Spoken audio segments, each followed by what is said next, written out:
pero de una manera muy particular, ¿no? De una manera muy peculiar. Sí, mira, por ejemplo, en la agraria, taxo no solamente son los seres vivos, ¿eh? Para la agraria, taxo también es virus, viroides, priones, para empezar, ¿no? O sea, si la agraria te dice, si te pregunta sobre un virus, sobre un prión, sobre un viroide, para ellos esa es su pregunta de taxo, ¿ya? Y eso preguntan cada 2 o 3 exámenes, así, van saltando. ¿Está bien? O sea que estamos dentro de la fecha que pueden preguntar sobre esto. Sí, profe, estamos en la fecha. Lo otro es cómo ha ido cambiando taxo en la agraria, ¿no? Porque la agraria, por ejemplo, en los 90 tenía las preguntas de taxo más complejas del país, ¿no? Porque tenías que saber cada grupo de animal, cada grupo, cada familia en planta, ¿no? Te ponían la pata de un ave y te decían, esta ave a qué familia pertenece. O sea, tenías que saber todas las familias de aves, todas las familias de mamíferos y así, Fátima. O sea, brutal, brutal, brutal, brutal. Ujú, brutal. Ahora no, porque ya ha pasado mucho tiempo, pues no, pasó más de 30 años y obviamente la agraria es una de esas universidades que siempre está modernizando su examen. Yo, por ejemplo, que vengo siguiendo el examen hace 12 años, la agraria cambia, o sea, la agraria va cambiando su examen cada 2 años, lo va empujando un poquito. Ya cuando pasan 6, te das cuenta que el cambio ha sido fuerte, importante. En los temas, en el volumen de los temas, en el tipo de preguntas, en el enfoque, siempre va cambiando poco a poco el examen. Ajá. Siempre lo va modernizando. Entonces, en taxo, por ejemplo, la agraria puede preguntar en 2 niveles. ¿Ya? Primero, que te pregunte por taxo. ¿Ya? O sea, que te pregunte directamente por las plantas, por los animales, por los hongos. ¿Ya? Esa es una opción. Esa opción, por ejemplo, es la mínima. ¿Ya? La agraria ahora lo que hace es meter taxo combinándolo con funciones. O sea, combinando taxo con circulación, con digestión, con respiración, con excreción. Por ejemplo, cuando te dice, por ejemplo, qué animales presentan como pigmento respiratorio a la hemocianina, ¿no? Y la hemocianina es 3, moluscos, crustáceos y arácnidos, ¿ves? Entonces ahí estás haciendo taxo, por ejemplo. Taxo es para eso ahora, ¿no? La agraria ha encontrado la forma de fusionar taxo con las funciones y pregunta periódicamente de esa manera, o por la respiración, o por la excreción, o por la digestión, ¿no? O, claro, o por la circulación, ¿no? Entonces, eso, tanto en plantas como animales, sobre todo, ¿no? En plantas decía, eh, um, por ejemplo, en plantas te dicen tipos de plantas que realizan la doble fecundación. Tú dices doble fecundación, bueno, hay 4 tipos de plantas. Entonces ahí están las angiospermas. ¿Ves? O sea, es la forma en que ellos logran meter así taxonomía. ¿Ya? Para esto, para llegar a eso, nosotros tenemos que aprender taxo en 2 niveles. Tenemos que aprender taxo en 2 niveles. El primero, que usa mucho la agraria, es pero, taxo, pero, resaltando cada reino, cada grupo. O sea, para la agraria es muy importante que el alumno sepa diferenciar un alga de un hongo, una planta de un animal, etc. ¿Está bien? Por ejemplo, es cuando dicen, ¿no? Es la clásica pregunta cuando dice, por ejemplo, un investigador, ¿no?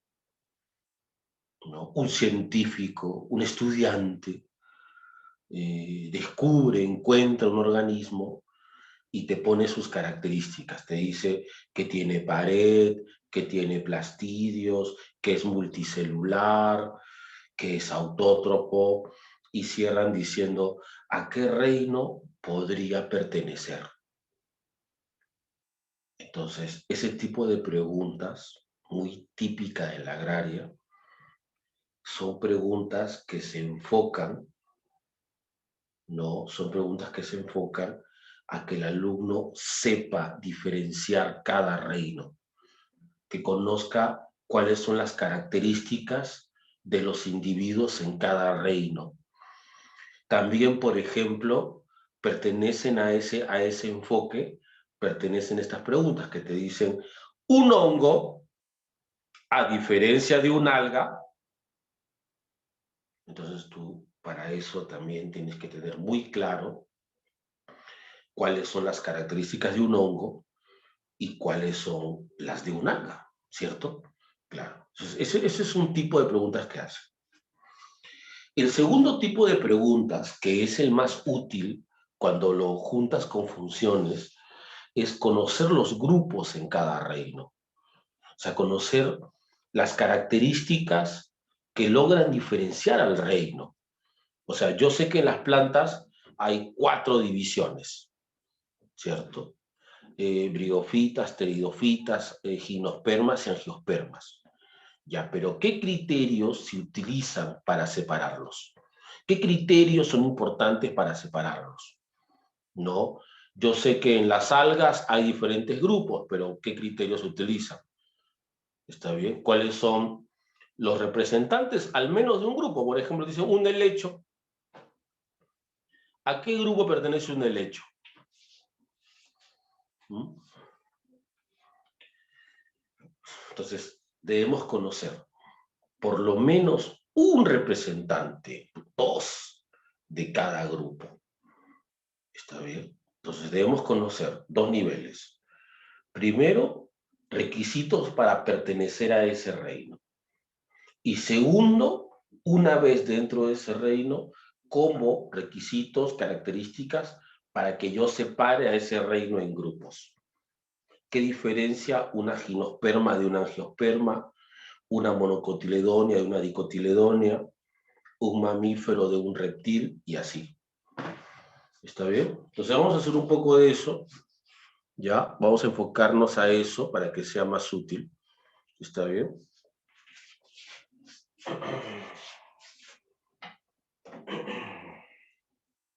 Miren, para empezar con esto, ¿ya? Con esto. Virus,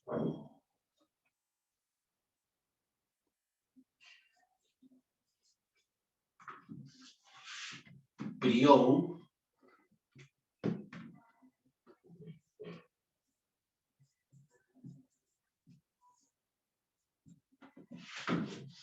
viroide.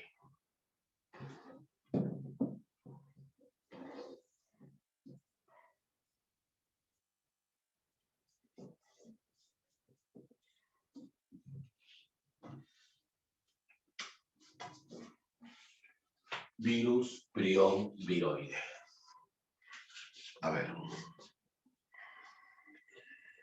Para la agraria, esto entra a taxo también. Esto entra a taxo. ¿Qué diferencia hay entre un virus, un prión y un viroide? Bueno, vamos a verlo. Primero, la parte estructural. Un virus tiene 2 componentes, principalmente. Una parte proteica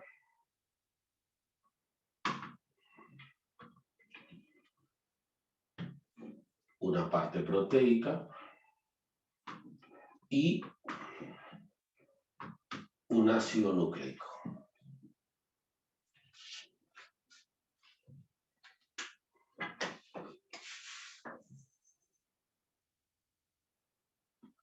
Que se llaman así.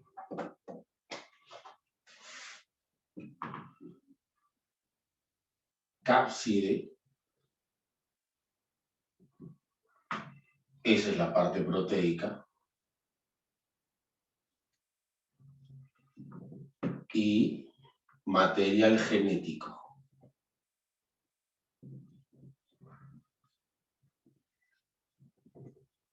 Que puede ser ADN o que puede ser ARN. Uno de los dos.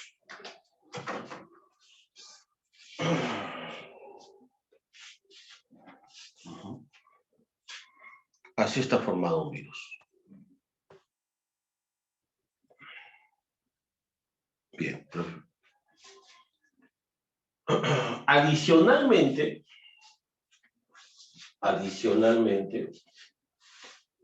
un virus puede tener una estructura más. Adicionalmente, un virus puede tener una membrana.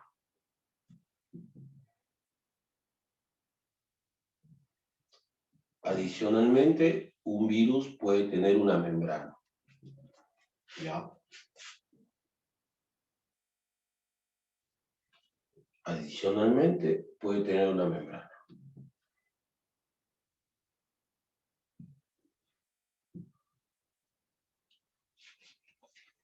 El virus va por dentro.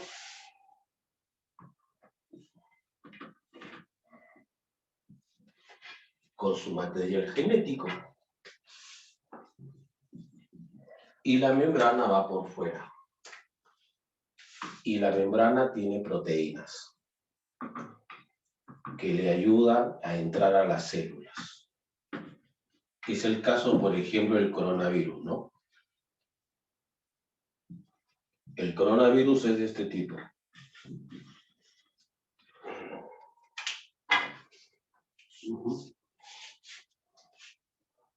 Este de aquí es un virus con envoltura. La membrana es la envoltura.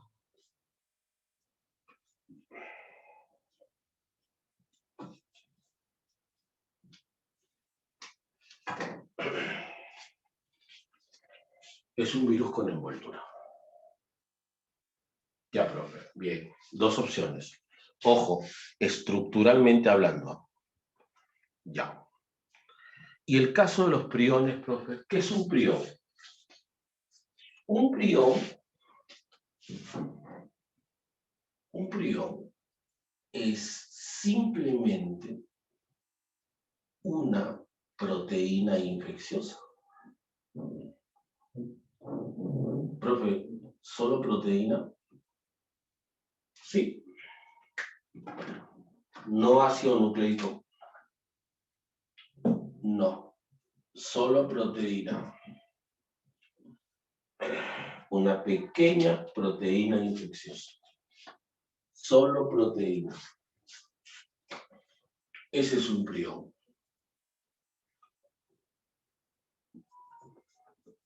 Una proteína infecciosa. Una proteína simple, además, ni siquiera es una proteína muy compleja, como las que suelen tener los seres vivos. No, es una proteína simple. Ya. Profe, ¿y esas proteínas pueden matar células? Sí. ¿Una simple proteína puede matar células? Sí. Bien, ahora el asunto es el siguiente.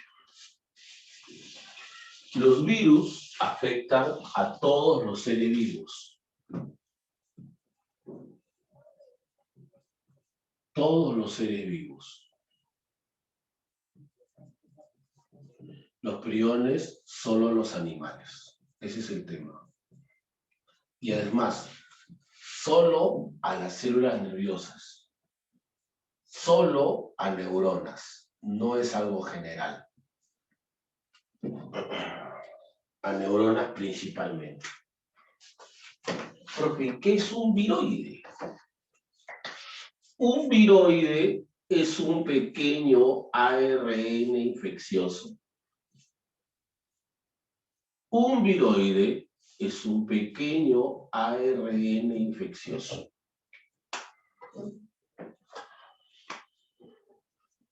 Solo ARN, sí.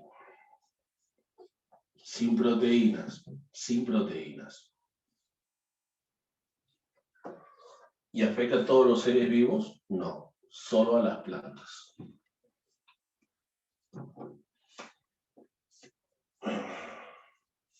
Y principalmente a las semillas, a las células germinativas, a las células madres.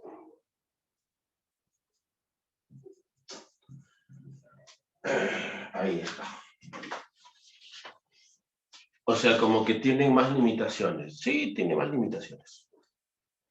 Los virus obviamente son más extendidos. Sí, mucho más extendidos. Sí, con el simple hecho de que pueden infectar seres vivos, a todos los seres vivos ya es mucho más conocido. Mira, profe, los viroides, ¿qué pueden provocar a las plantas los viroides? Mira, si una planta es infectada por un viroide, entonces los viroides dañan la maquinaria vegetal. O sea, esto es algo que quiero decirlo con cuidado, porque es algo que se está diciendo mucho, ¿no? Algo que se dice mucho.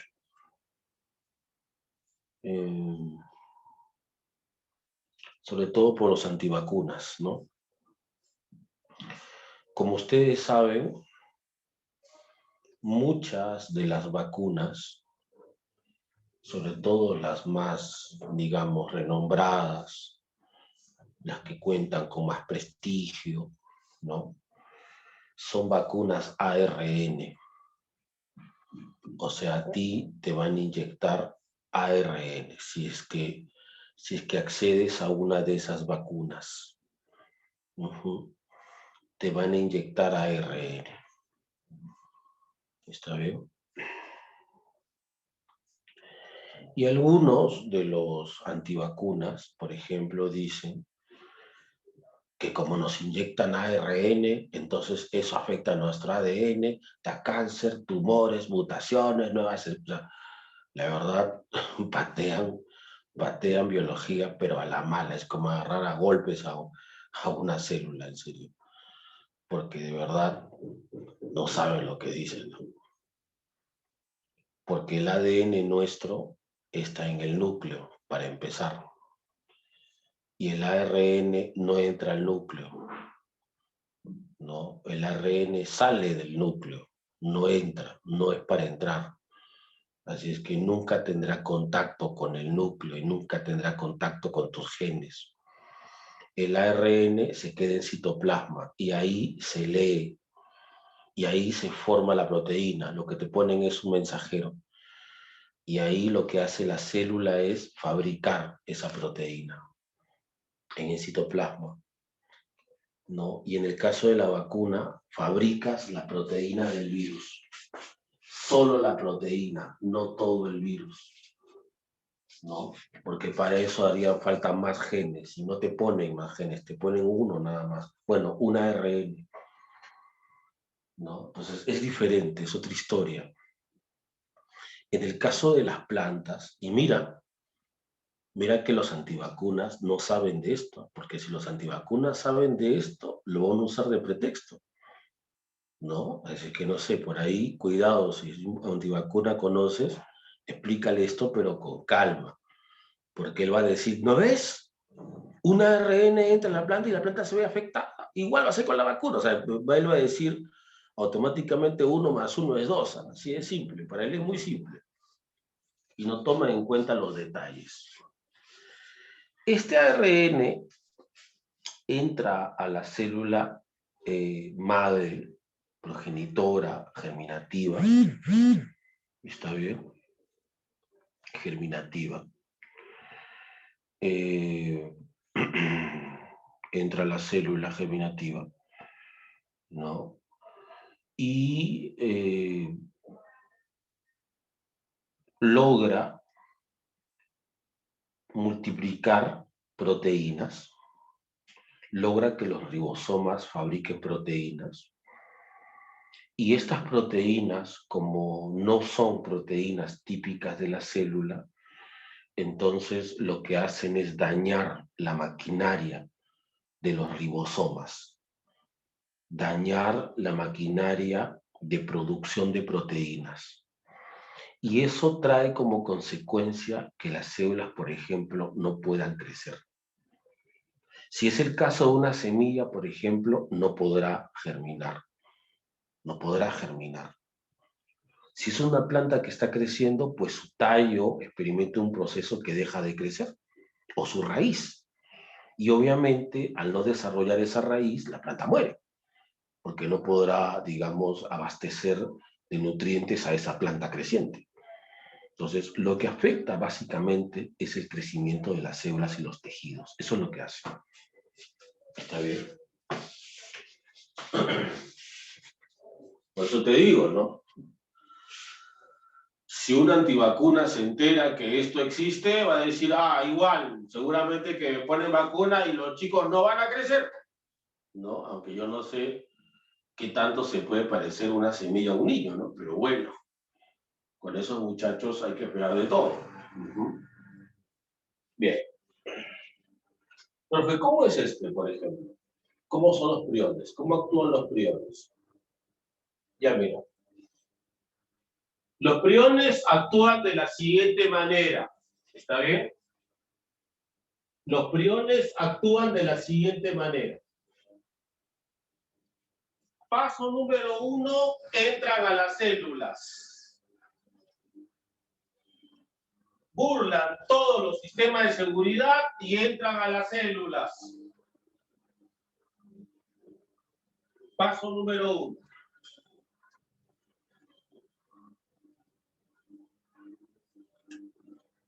Infectan células.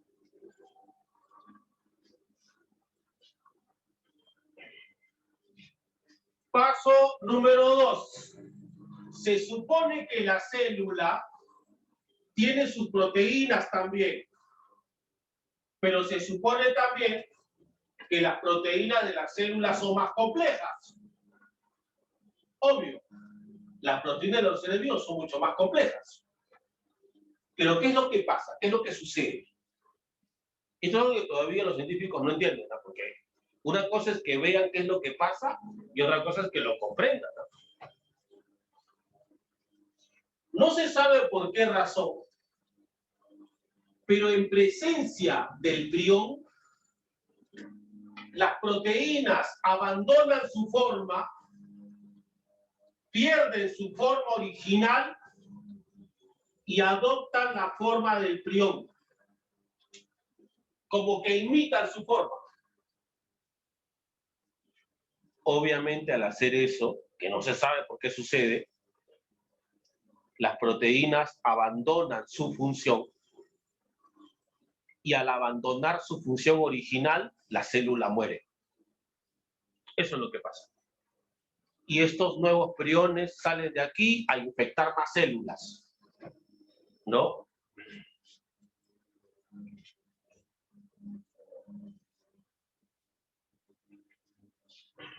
¿Sabes cómo es eso? ¿Sabes cómo es eso?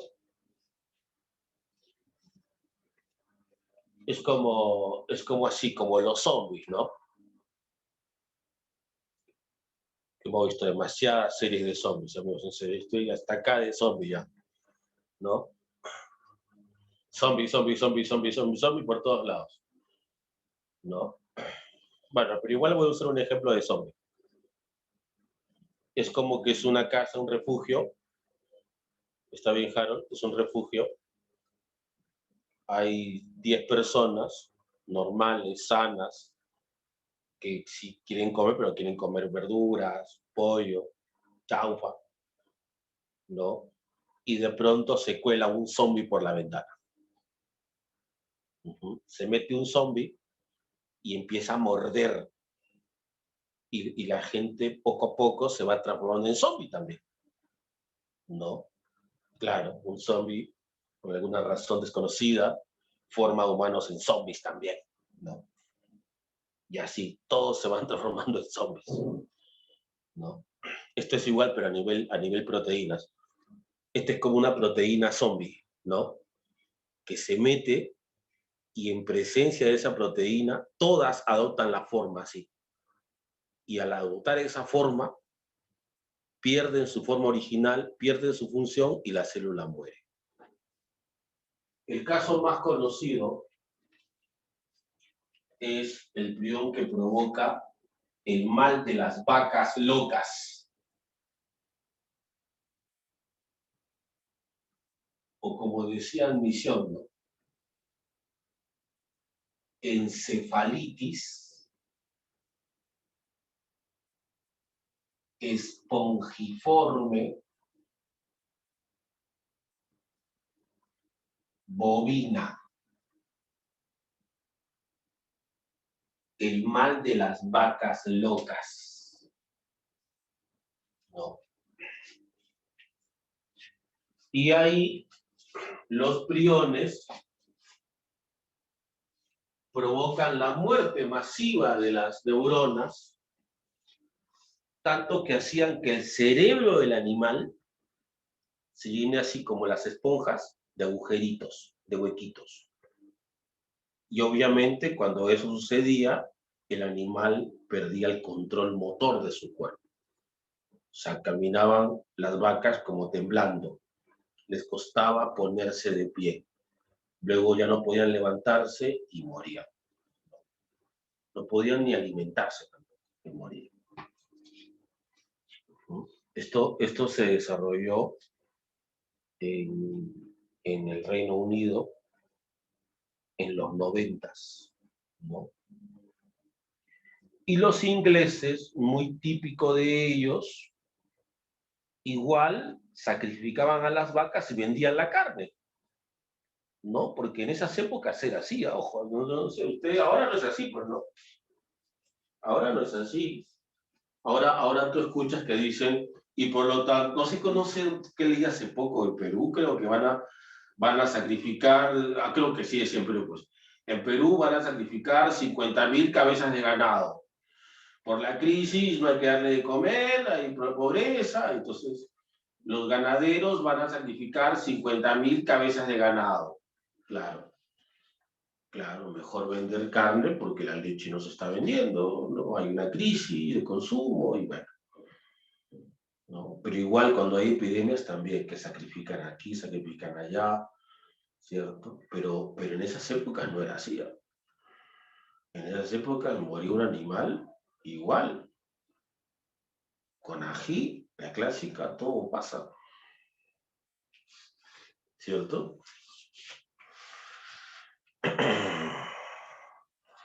Sayuri, la gente era así, pregúntale a tus padres, vas a ver. Pregúntales. Por ejemplo, cuando había mareas rojas, la playa se llenaba de pescado muerto. La gente iba a la playa, claro, la gente iba a la playa, encontraba pescado, la casi colía, pero sí huele bien, a la casa. Para hacer el chupe, para hacer el clásico chilcano, el cevichito. Obviamente nosotros, digo, no, o sea, obviamente para nosotros eso, que ya hemos pasado por muchas epidemias y que ahora estamos a la mala aprendiendo más sobre las epidemias y pandemias, sabemos que eso no se toca, eso no es apto para el consumo humano. Si ese animal aparece muerto, de algo habrá muerto. Tal vez sea un virus el que lo mató. Y tal vez yo, haciendo un ceviche con ese pescado, inicie la próxima pandemia, pues, ¿no? A la mala, Valeria. A la mala, pero mala.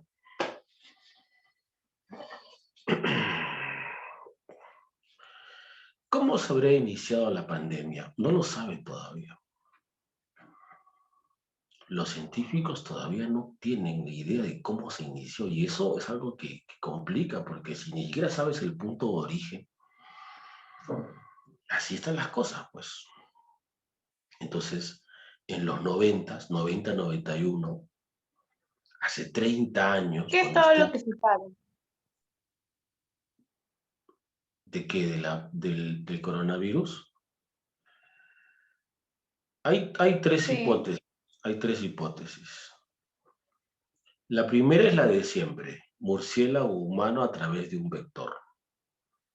Es la que se ha manejado desde el principio, porque, porque el virus tiene mucho parecido con los que tienen los murciélagos. Sus secuencias son muy similares. O sea, no hay duda que el virus tiene origen murciélago. Lo que está en duda es el vector. ¿Quién fue el intermediario? ¿Cómo llegó de murciélago a humano? Esa es una de las hipótesis. La otra, Valerie, tú debes trabajar en la OMS, ¿en cuándo? Para mí que fue un chino que pidió chau fue murciélago, más claro que el agua.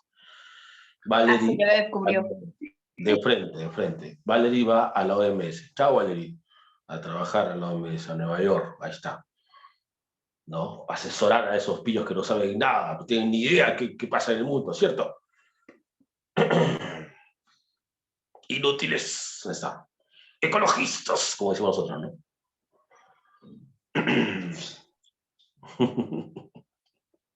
¿Ya usaron su palabra o todavía no? Dice, ¿ya usaste tu palabra o no? Exacto, solo proteínas. Ecologistas. Eh, sí. Lo otro que se sabe, lo otro que está un poco, que yo, la verdad, ahora me estoy inclinando más por ese lado, es que yo no sé si ustedes lo saben, amigos, pero en el planeta se monitorean constantemente los desagües, ¿eh? Ojo, ojo, en diferentes partes del mundo. El más cercano es en Brasil, por ejemplo. Se monitorea las aguas hervidas, porque eso te da mucha información para poder prevenir epidemias. O sea, si ellos detectan presencia de virus en las aguas hervidas, entonces eso puede ser un indicador de que algo está pasando en la ciudad y monitorean, como monitorean semanalmente, entonces tienen un registro. Y en diferentes de esos monitores, en Australia, en Europa, creo que es en Alemania, en Italia, en Brasil, en Francia, han encontrado al coronavirus que produce la enfermedad meses antes de que aparezca el primer caso en China. O sea, ahí las cifras no cuadran porque supuestamente China arrancó en diciembre, pero ellos han encontrado el virus en septiembre y octubre. Entonces, ¿cómo puede ser que el virus ya esté en Brasil en octubre si en China recién arrancó en diciembre? Entonces ahí las cifras no cuadran. Lo que puede ser, y ahí está la tercera opción, Rocío, es que el virus ya estaba dando la vuelta al mundo, pero en una versión leve, inofensiva o asintomática. Y solo que en China mutó. O sea, lo que nosotros hemos adquirido es la variante china, nada más, en realidad. Pero el virus ya estaba que se paseaba por el mundo. Ya meses antes, el virus ya estaba por el mundo paseándose.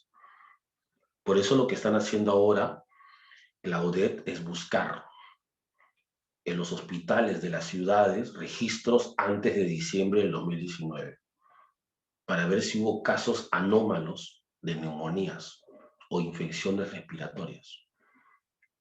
No, o sea, eso es lo que ahora están más o menos lo de la OMS sumando, restando. Aunque Valerie, obviamente, una mujer muy sabia, en Juan, profe, eso fue un chaufe murciélago, cerrado. De Fulín, porque siempre se llaman Fulín. En China siempre todos se llaman Fulín. Fulín seguramente pidió un chaufe. Ahí está. Jimmy, no, eso es de Corea, Alessandra. coreano Jimin, el buen Jimin. Entonces en el 91, Sayuri, en el 91, eso puede ser, Michael, los ingleses, donde siempre se llaman George o James, ¿no? James no botó la carne, ni la quemó, la cortó y la vendió. Así, sin remordimientos. Y lo que pasó es que hubieron casos de vacas locas en humanos. Y ahí recién, cuando eso sucedió, el mundo entero dijo, porque los ingleses le venden carne a medio mundo, por si acaso. Yo no sé si ustedes lo saben, pero el Reino Unido le vende carne a medio mundo. Entonces, automáticamente cerraron fronteras y dijeron, ¿sabes qué, papá? Quema tus vacas enfermas, ¿no? Y ahí recién tuvieron que sacrificar sus vacas. Y durante años, Claudette, Valerie, durante años, nadie compró, Luis, carne de vaca de los ingleses. ¿Ah? Tuvieron que tragarse su propia vaca, nada más. Yo vi un documental, ya por el 95, 94, mira, 95, ¿ah? No le compraban todavía. Desconfiaban de ese pícaro inglés. ¿Quién ha desconfiado de un inglés? A ver, tú nunca has visto ese tipo de inglés con su sombrero de ricachón gordo, con su moñito aquí, ¿no? Así tipo el Monopoly, así. ¿Quién no desconfía de ese capitalista pillo? Entonces lo que tuvieron que hacer, Valerie, fue regalar la carne. Como nadie le compraba, tuvieron que regalar. Y ahí viene el asunto. Tan, profe. ¿Y a quién regalaron esa carne? A los países pobres, clásico. Clásico. Pero Perú, no, Perú no. Bueno, no es que no seamos pobres, sino que no nos tocó. Somos tan pobres, Alexandra. Somos tan pobres que ni carne nos pasaron, sí. Bueno, por ese lado bien, no me quejo.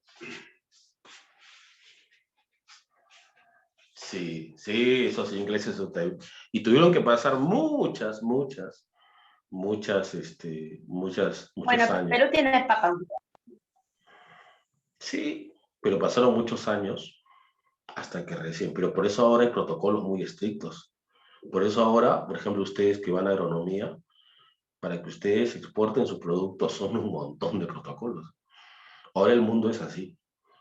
Por eso es que no se entiende bien cómo este virus se salió de control habiendo protocolos de seguridad por todos lados, ¿no?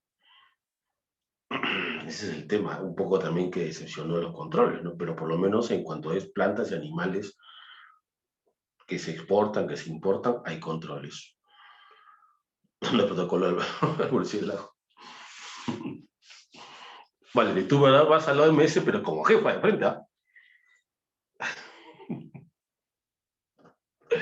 Vale, va de jefa de frente a la OMS, ni hablar, ¿no?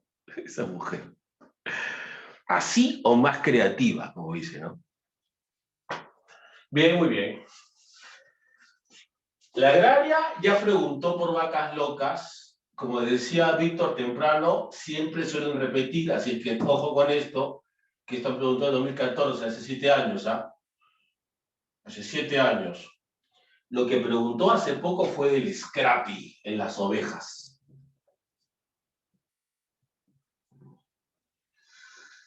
No sé. Mira, es que a las ovejas imagino que les da una especie de comezón. Porque el comezón en la piel, amigos, es por los nervios, por las terminaciones nerviosas, que son muy sensibles, ¿no? Entonces, la cosa es que este animal, como le afecta a las neuronas allá arriba, entonces le hace creer que tiene comezón o ardor. ¿Qué será? La cosa es que el animal se muerde desesperadamente, claro. Se muerde como una bestia, así como si tuviese piojos, así piojillos que le pican y se vuelve loco y se muerde, pero así hasta hacerse heridas, a reventarse la carne. A nivel sangrado y todo, así tipo locura, un loco. Eso es claro, si me dices, es una oveja loca, pues. No, y obviamente se mata. Se matan las ovejas, sí. Sí, es fuerte eso, es muy fuerte. Antonia, es fuerte, es fuerte, es fuerte, es muy fuerte. En los humanos hubo un caso una vez, después de la Segunda Guerra Mundial. El Kurú, en una tribu africana. En una tribu africana hubo también un caso en humanos después de la Segunda Guerra Mundial, los 50, así 55 más o menos. ¿Qué pasó? Por eso les digo siempre, por eso les mencioné hace un rato, para la OMS, para la investigación de epidemias, epidemiología, siempre es importante encontrar al paciente cero. O sea, eso es clave para el control de una enfermedad, el paciente cero. ¿No? Siempre. O sea, en este momento no lo encuentran todavía, así es que todavía no se sabe. Y encontrar el origen a veces también ayuda a encontrar un final, pero en este caso no tenemos el origen. Es complicado, la cosa está muy complicada. No, la OMS no lo tiene claro todavía. Hasta que llegue Valerie, obviamente, las cosas se van a aclarar. Pero hasta que llegue Valerie, ¿no? Hasta que saque sus documentos, eso todavía va a demorar un poquito más. La cosa es que el Kurú, ahora lo sabemos, ¿no? Se inició porque estos muchachos practicaron el canibalismo, antropofagia. Así es, Michael. ¿Qué pasa por la mente de un humano cuando quiere practicar canibalismo? Pues no lo sé.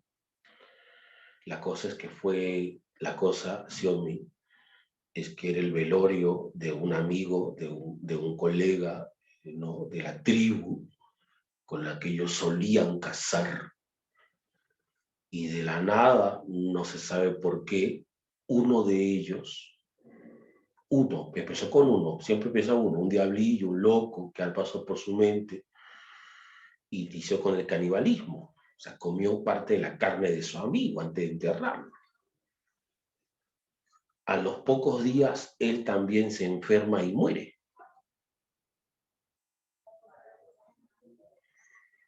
Y los otros, también antes de enterrarlo, claro, algo así.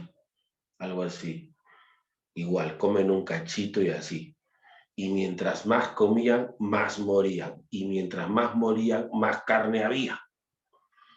Hasta que llegó la gente de la OMS, hizo un cerco, que siempre hacen cercos de epidemias, no, que nadie entre, una cuarentena, pues que nadie entre, que nadie salga, hasta encontrar el problema, ¿no? Cómo se contagia y todo eso. Entonces, conversando y conversando, y aunque ellos al principio lo negaron, pero obviamente siempre hay uno que te delata, siempre hay un sapo, y dijo, lo que pasa, doctor, que todos comen carne humana, clásico, caníbal. Y hay un soplón, un topo, un infiltrado, un chismoso, ¿no? Y entonces dijeron, ¿comen carne humana? No, lo negaron. Obviamente que lo vas a negar, siempre se niega. Y hasta que investigaron y encontraron que todo empezó justamente. Entonces, al prohibir el consumo de carne humana, por fin la epidemia se controló, Valerie. Así es. Ahora, lo que no se sabe es cómo comer carne humana provocó esto, pero es así. Así aparecen estos problemas. ¿Está bien? Ahí están los priones, proteínas infecciosas que se meten en las neuronas, hacen que sus proteínas cambien y que mueran.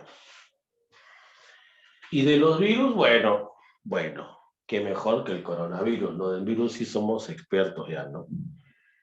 A la mala, pero expertos. Recuerden que los virus, recuerden que los virus primero infectan a todos los seres vivos. O sea, las bacterias tienen sus virus, Los hongos tienen sus virus, las plantas tienen sus virus, los animales tienen sus virus, y los virus son específicos.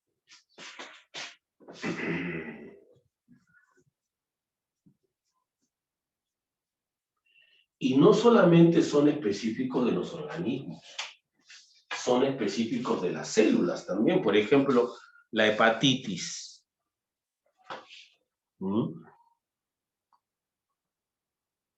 Según el INS, Instituto Nacional de Salud, el 40% de los limeños hemos tenido hepatitis. Solo que lo más probable es que no nos hemos ni enterado, ¿no? O sea, así como asintomáticos. ¿Y dónde hemos adquirido la hepatitis? Porque la hepatitis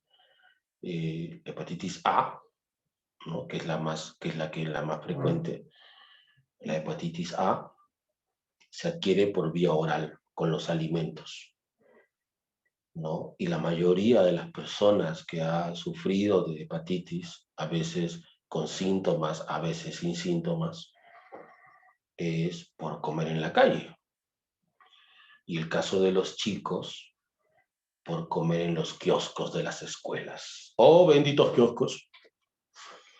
Ese pollito, ¿no? Esa salchipapa del recreo.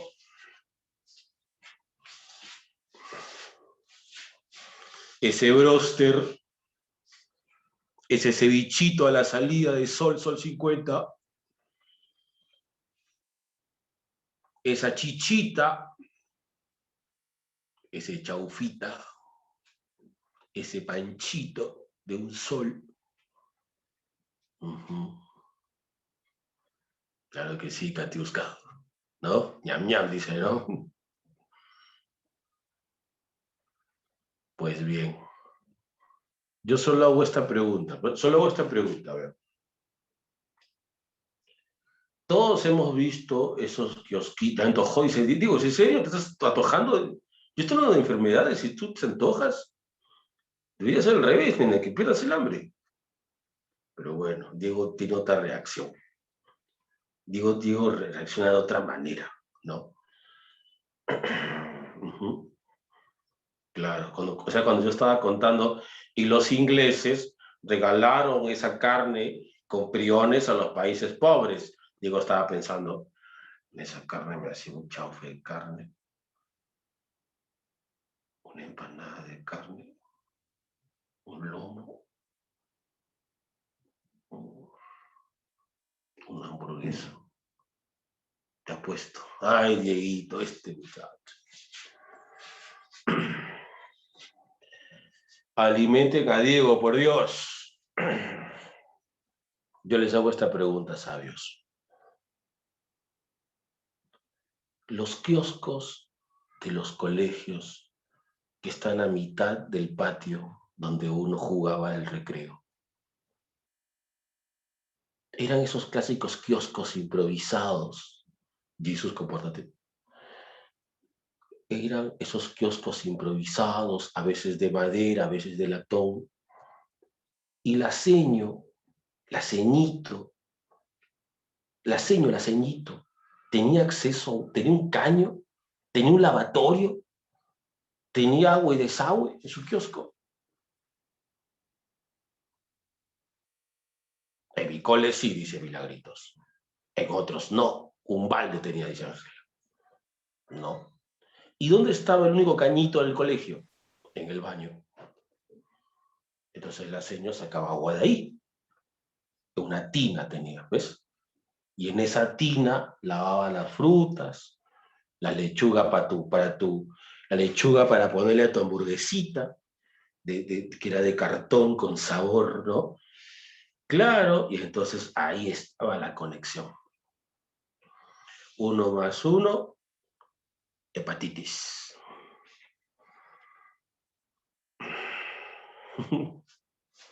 Ese Luis, si no muerto con eso, profe, en 5 años yo soy asintomático, pero de todas las variantes, profe.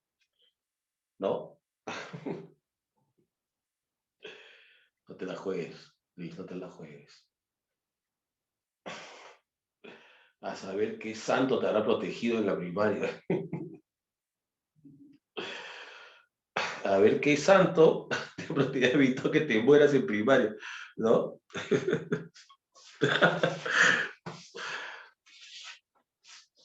Que tu colegio no desaparezca, en serio. Dios mío, siempre hemos estado así, ¿no? Siempre hemos estado así, mira. Así hemos estado siempre nosotros, ¿no? Así. Esta es la línea que separa a un peruano del resto de los seres vivos, ¿no? Sí, bueno, sí, profe, bueno. Ya, hepatitis. 40%, no es poca cosa, ¿eh? Claro, no es poca cosa, Michael.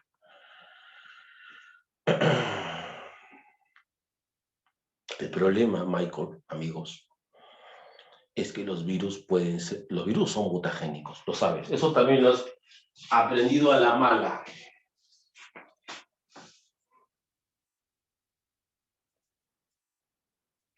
Son mutagénicos.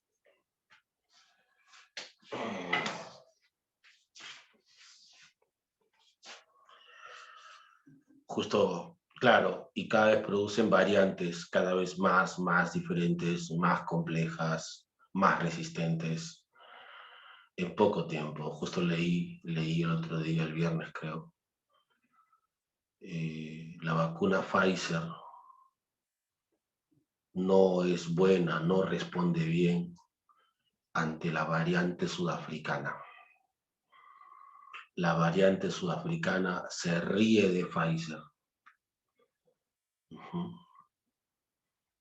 Entonces, si supuestamente es la mejor vacuna y la variante se ríe de la mejor vacuna, ¿qué hacer? No, pero es una publicidad negativa, pues Luis, date cuenta. O es una buena publicidad. No, Luis, todo está pensado, tranquilo, está bien pensado. Todo está pensado, todo está pensado. Claro, claro, claro. Así acabó el viernes, así acabó el viernes, ¿no? Pensando, reflexionando. Sí, sí, claro, claro.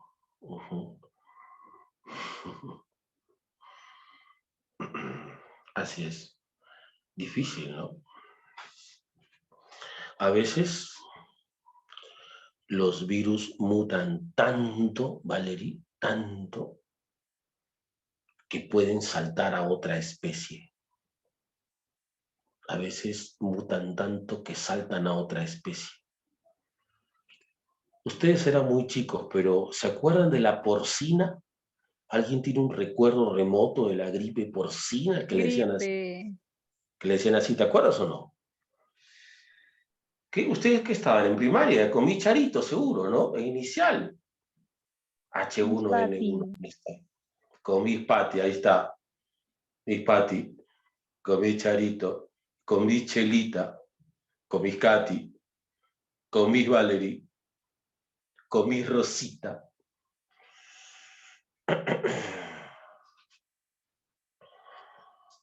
Con mi Guadalupe.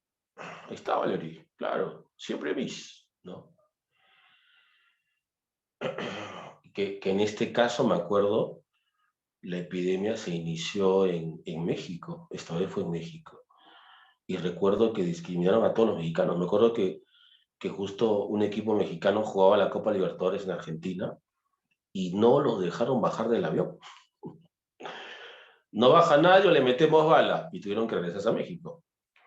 Y se resistieron tanto, no, Alexandre, es verdad. Se resistieron tanto que los mexicanos nunca más jugaron la Copa Libertadores. Así de simple. Así de simple. Desde ahí no juegan. Desde esa época no juegan. Así fue. Claro, así fue. Esa fue la historia. Igual. ¿No? Fue la primera pandemia que vivimos, que soportamos, del H1N1. Y bueno, esta es la otra que estamos pasando, pero esta es mucho más dura, esto da neumonía, esto es diferente. Una gripe es una gripe, ¿no? Pero una neumonía es otra cosa. Eso es diferente, neumonía es otra cosa, es más complicado.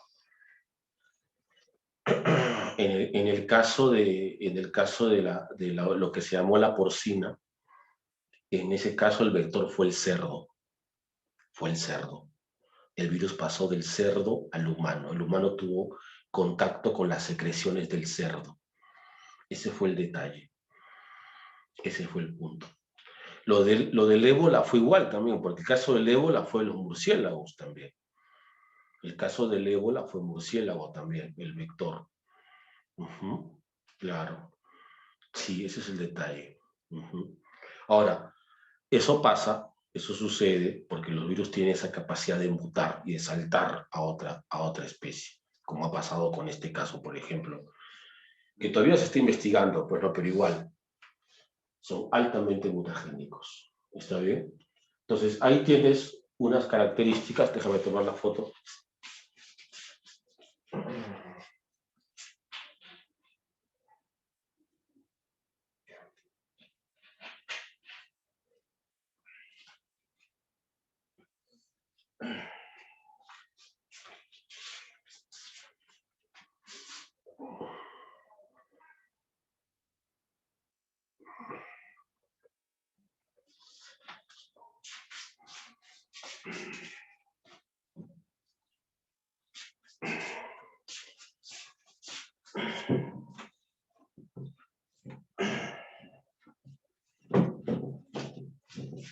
Muy bien.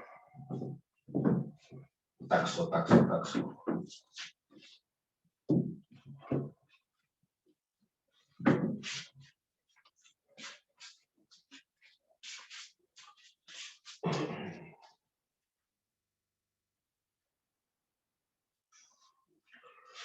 Mira, por ejemplo, en el caso de las plantas, en el caso del reino Plantae,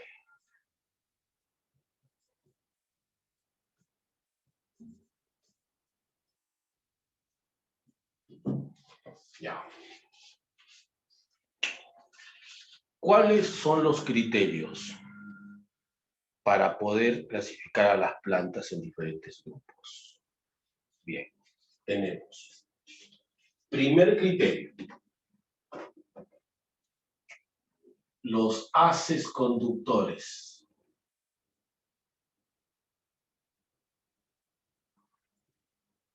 Resumiendo, si tienen o no xilema y floema.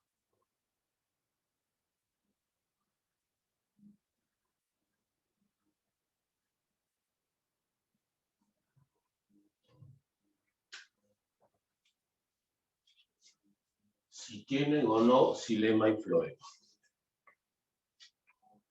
2. Los rudimentos seminales.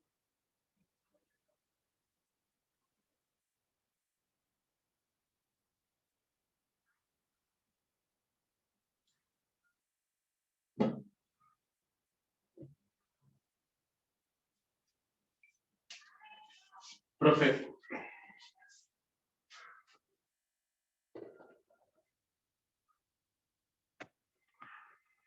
¿qué son los rudimentos seminales? Las estructuras que se transforman en semillas.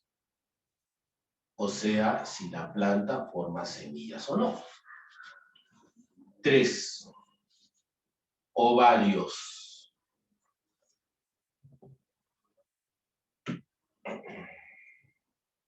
Las estructuras que formarán frutos, que se transformarán en frutos. Si la planta forma frutos o no. Y 4. La generación dominante. La generación dominante. ¿Cómo es esto, profe? ¿Cómo es la generación dominante? Lo que pasa es que en las plantas hay dos individuos. El gametofito, que es haploide, y el esporofito, que es diploide.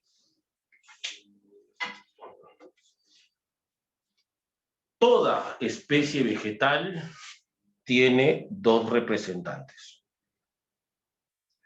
Toda especie vegetal tiene dos representantes. O sea, por ejemplo, no sé, ¿cuál es tu planta favorita? Pero que sea legal, ¿eh?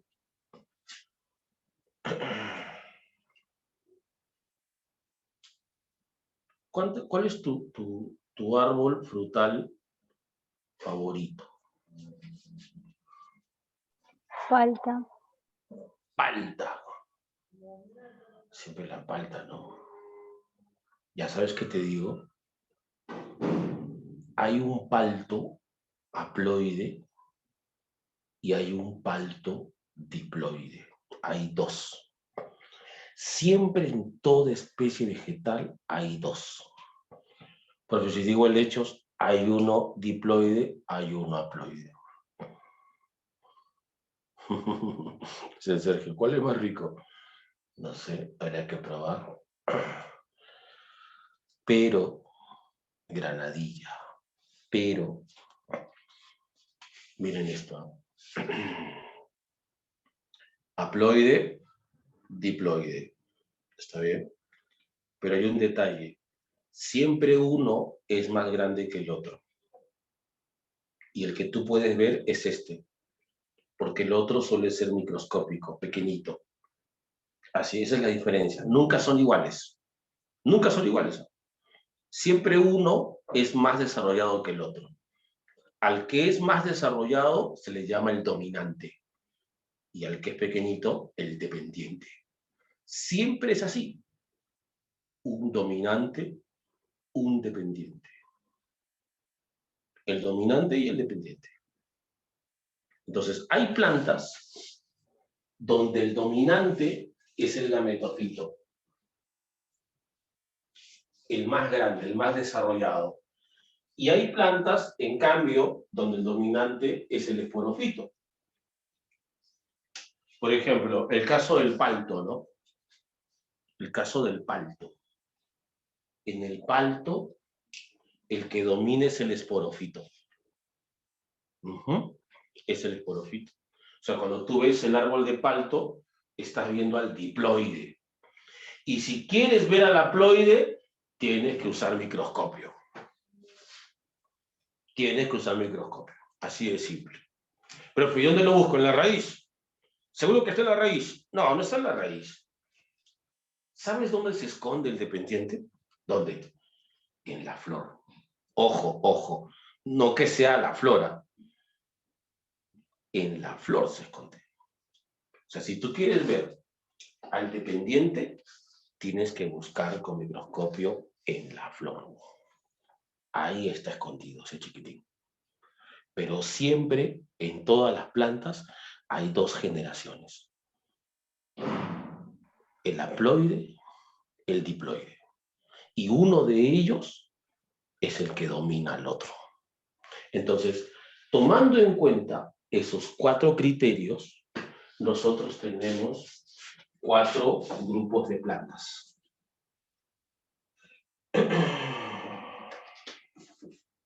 Tenemos. Profe.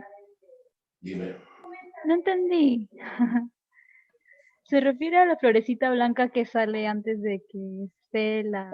Claro, exacto. Ah. Exacto. La florcita antes del fruto, ¿cierto? Sí. Tenemos a las bridofitas, tenemos a las pteridofitas,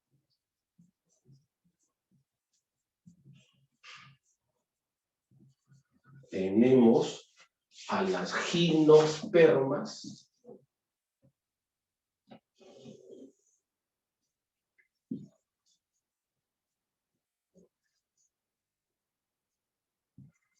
y tenemos a las angiospermas.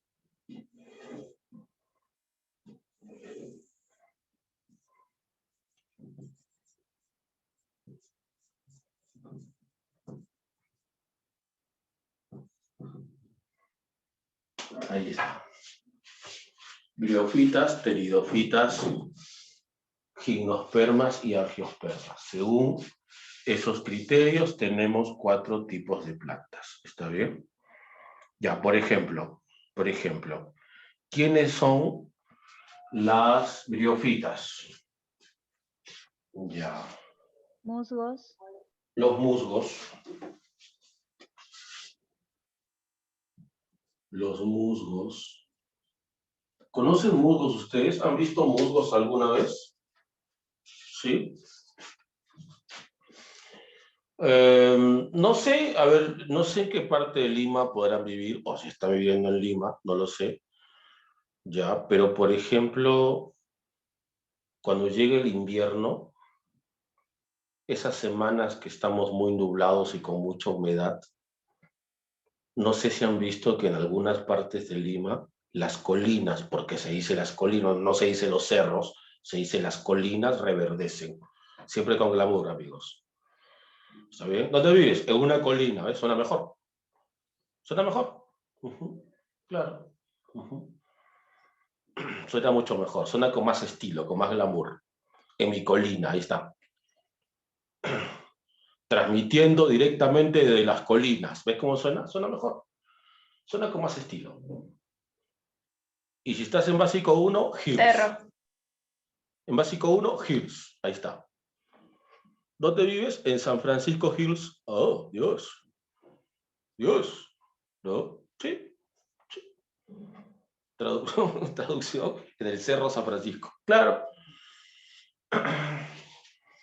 Pero no sé si han visto que las colinas en invierno reverdecen. ¿Han visto eso? Manchay Hills. Ahí está, ¿ves?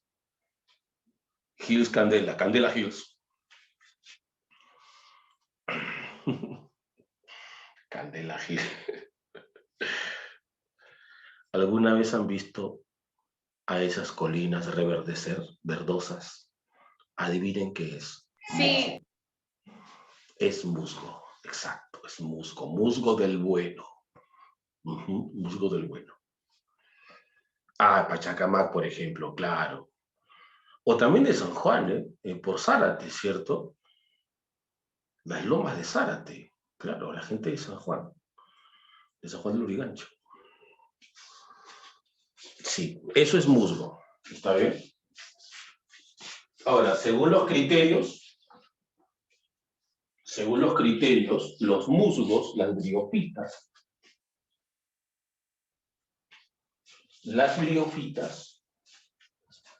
no presentan haces conductores, son avasculares. Avasculares, es decir, sin xilema, sin floema. Profe, ¿y eso en qué les afecta? En que no crecen, que son chiquititas. Por eso las briofitas son plantas enanas, no crecen y necesitan de mucha humedad. Sin semillas. Sin semillas. Ah, escucha, a ver, esto quiero comentarlo también. Siempre soy youtubers. Los youtubers dicen, o sea, según ellos, según su mundo paralelo, según su universo, dicen, hay plantas que se reproducen por semillas y hay plantas que se reproducen por esporas. Fake. Fake. No existe ni una sola planta en la Tierra que se reproduzca por semillas. Ninguna planta se reproduce por semillas, porque la semilla no es un órgano reproductor. La semilla tiene un embrión adentro. En la semilla ya hay una planta en miniatura dentro. Ya pasó la reproducción. La semilla tiene una planta dentro, tiene un embrión. La semilla no es instrumento de reproducción. La semilla es instrumento de propagación. La semilla sirve para que la planta se propague por la tierra, no para que se reproduzca. Ojo, youtubers,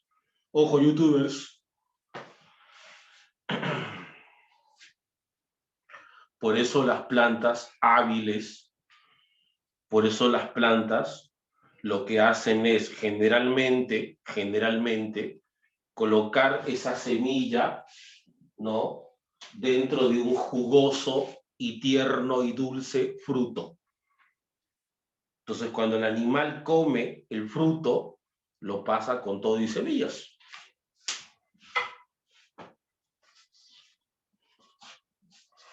¿Cierto? Mira, por ejemplo, hace un rato un colega puso, profe, yo soy fanático de las granadillas. Mi fruto favorito es la granadilla. Claro, ¿cierto? Algo así, Alessandro. Entonces, mi pregunta es, cuando el colega come sus granadillas, dime, ¿le saca las semillas o va con todo y semilla? ¿Qué dicen ustedes? Con todo, obviamente, si ahí está el saborcito. Claro, con todo, profe, con todo. Y en ese momento, nuestro amigo amante de granadillas, ahí está. Carlos, no, es que tú lo dices mal. Dicho así, todo suena mal. Tienes que decir, cuando como granadilla, soy un instrumento de propagación. Así se dice.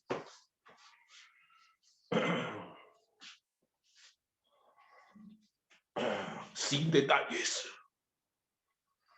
Ahí está. Eso es todo. Michael, es todo. Oye, esta es biología, por si acaso. Vale. Vale, vete a la mesa. Vete a lo de MS. Dicho ya.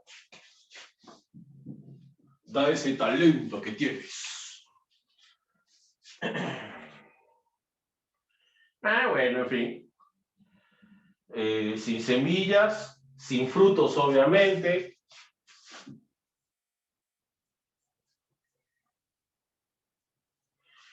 Y aquí, en estas plantas, el que domina es el gametofito. El gametofito dominante. El gametofito es el que toma todas las decisiones. Y el esporofito es su dependiente.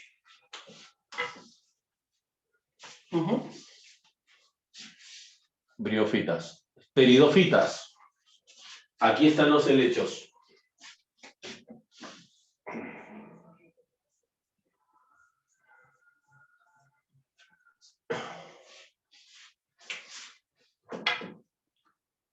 Los helechos.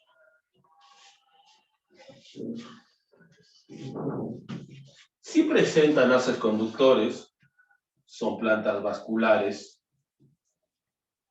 sí tienen xilema, sí tienen floema, no tienen semillas tampoco, sin semillas, no se propagan por semillas, tampoco tienen frutos, pero aquí el que manda es el esporofito. Esporofito dominante.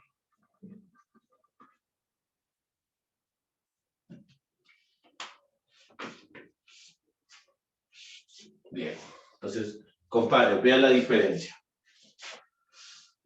Sin xilema, sin floema, con xilema, con floema. Manda el gametofito haploide, manda el esporofito. Pero se parecen a que ninguno produce ni semillas ni frutos. A ver, las gimnospermas, donde están las gigantes secuoyas, o esa planta típica de Perú, el podocarpus, el árbol sagrado de los incas, conocido como el intimpa, el árbol del sol. Y entre los más conocidos, el pino, el cedro, típicos árboles que producen mucha madera. Ya, en este caso, también son plantas vasculares. Pero aquí es con semillas, pero sin frutos. Profe, pero ¿cómo puede ser con semillas y sin frutos? Claro, No sé si ustedes han visto estas plantas, pero sobre todo no sé si ustedes han visto sus conos, que parecen como unas piñas, pero chiquititas, marrones, que a veces las venden como adornos para Navidad. Ya. Los conos femeninos son los que forman las semillas. ¿Y sabes cómo son las semillas de estas plantas? Es como si tú, por ejemplo, agarras una cuchilla. No, es como si tú agarras una cuchilla, claro, ¿no? Agarras una cuchilla y la madera, pero le cortas así finito, delgadito, casi transparente, como un pedacito así transparente. Así, así son sus semillas. Súper delgaditas, extra delgadas, pequeñas. Y lo que hacen estas plantas es propagarlas, pero con el viento. Por eso que estas plantas se preocupan en crecer, alcanzar cierta altitud. No, no son frutos, serían tipo flores, porque se parecen o porque son órganos reproductores. Entonces, crecen y ya a la altura con el viento sueltan sus semillas y estas viajan kilómetros. Y su descendencia aparece a kilómetros de distancia. Así se propagan. O sea, estas plantas son más antiguas que los grandes animales. Por eso cuando ellas diseñan este mecanismo para propagar sus semillas, en esa época los animales no estaban tan desarrollados en tierra. En el mar sí, pero en tierra no. Entonces ellas no contaban con los animales para propagar. Así es que decidieron aprovechar el viento para propagar. Y también aquí el que manda es el esporofito. El esporofito dominante. Y tenemos al máximo grupo, las angiospermas. Todas las plantas con flores. Las plantas con flores.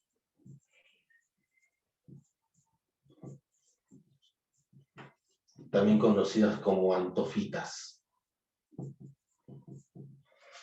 Recuerda que esa palabra anto significa flor. ¿Está bien? Anto es flor. Por eso tu amiga se llama Antonella. Bueno, no los helechos, Ángela. Un ancestro común. ¿Está bien? Antoine, flor.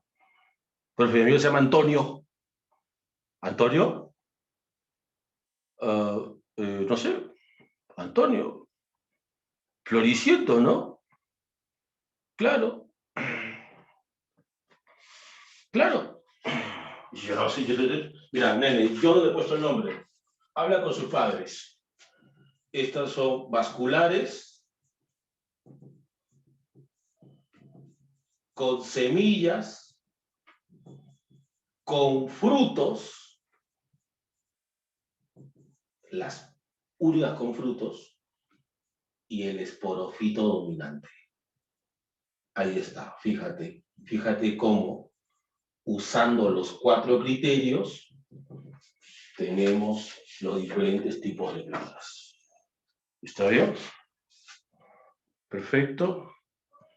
¿Lo entendieron? ¿Sí? No crecen mucho. A las que les falta xilema y floema no crecen. Eso es lo que pasa. ¿Está bien? Bien. Perfecto. Tomo la foto.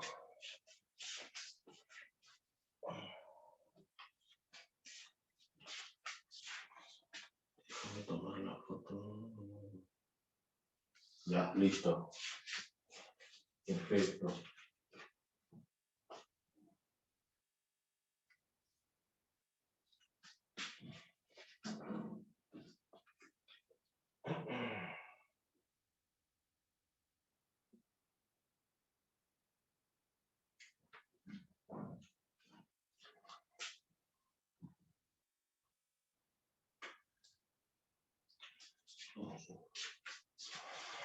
Listo, chicos. Nos quedamos aquí, ¿qué les parece? Nos vemos. ¿Está bien? Nos